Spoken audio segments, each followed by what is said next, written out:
হাঁস মার্কা দুর্নীতি, দুঃশাসন, অপশাসন, চাঁদাবাজি, মানুষের জমি দখল, ব্যবসা দখলের বিরুদ্ধের মার্কা।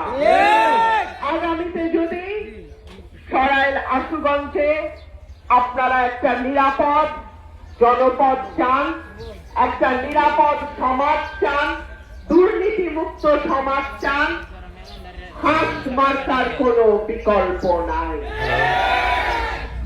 হাঁস মার্কা কোন বড় দলের মার্কা নয়, এটা একজন ব্যক্তির সাহসের নাম।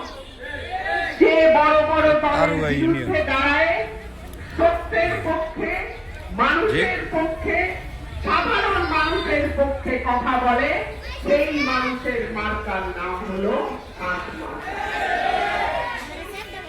গত 5ই আগস্টের পরে আমি জানি বহু মানুষের নামে মিথ্যা মামলা।